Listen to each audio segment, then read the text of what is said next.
about all the different types of businesses you interact with every day.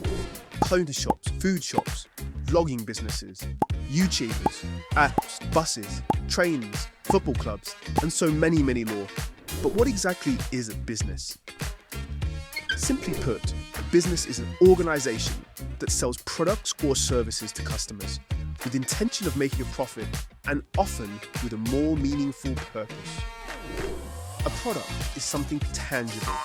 That means you can see it, you can touch it, or interact with it in some other way. Your smartphone is a product, and so the headphones you wear when listening to music. A service is something intangible. You can't see it, you can't touch it, but customers will still pay for it. Getting your hair cut is a service. Vlogging is a service. Some businesses offer both products and services to their customers. You might start a service business walking dogs in your neighbourhood, but you can actually grow by offering products to the same customers, such as dog treats or dog jackets or accessories to the owners. We defined a business as being an organisation that sells products or services to customers with the intention of making a profit. But what exactly is a profit? Profit is calculated as the money that a business brings in minus the costs that are paid out to either make or buy the product or deliver the service. It's a really simple calculation. Profit equals sales less costs. Take Kai, for example. If he buys a phone cover online for £5 and then sells it for £9, he makes a £4 profit. Profit is very important to a business because investing profit back into the business is what helps the business grow. Most people start a business with the intention of earning money from it, and that simply won't be possible if your business doesn't make a profit.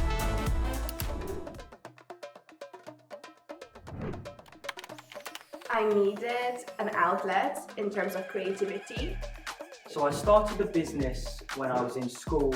I was never an academic, I never enjoyed school. And I realised I was actually quite good at kind of reselling trainers. So it was something I just naturally gravitated towards, considering I was really bad at everything else at school. Personal development, professional collaboration, and ultimately, social impact. I started Lucy's Dressings because I'd always had a real passion for making dressings ever since I was a child. And it was something that I knew I could start in my kitchen. Basically because I didn't want to work for anybody else. I wanted to be my own boss. I wanted the freedom to make my own choices. I wanted to learn new skills.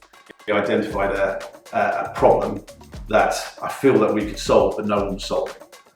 For many entrepreneurs, the bigger the profit, the better. But entrepreneurs set up businesses for many other reasons. They may have causes they want to support, problems they want to solve, or interests that they want to follow. It's very common for a business to have to balance the need to make a profit with other objectives as well. A good way to summarise the different aims of your business is through what's called a purpose statement.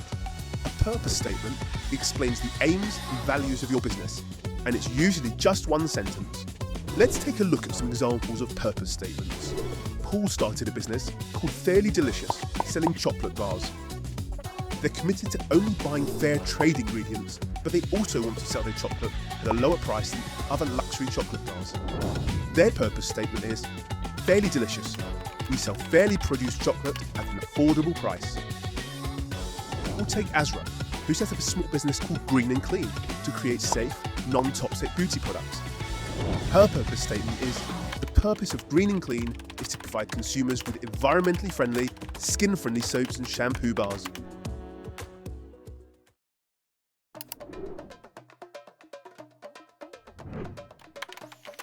The purpose of Lola's Cupcakes is to make fresh and delicious cake. Well, making money, and then of course sustainability, helping the planet. Helping people live longer, healthier lives.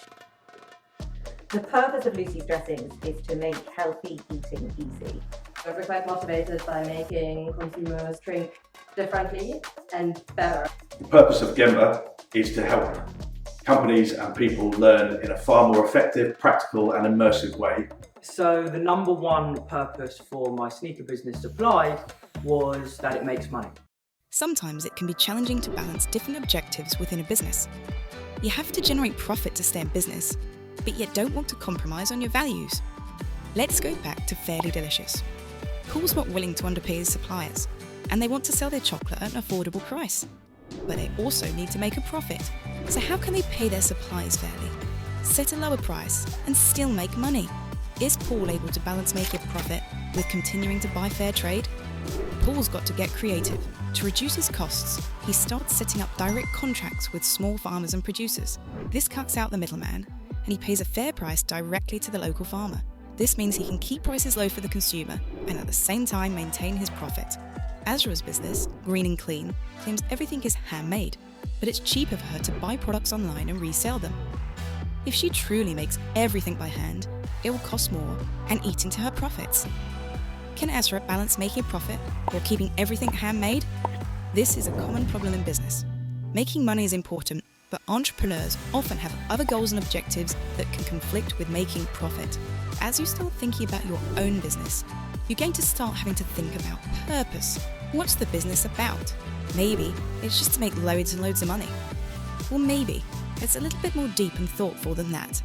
All entrepreneurs will have their own reasons for starting a business, and many want to do things differently. But what purpose will your business have? Now that you've finished episode 2, What is a Business? You're ready to go on to episode 3, which is exploring the different types of businesses.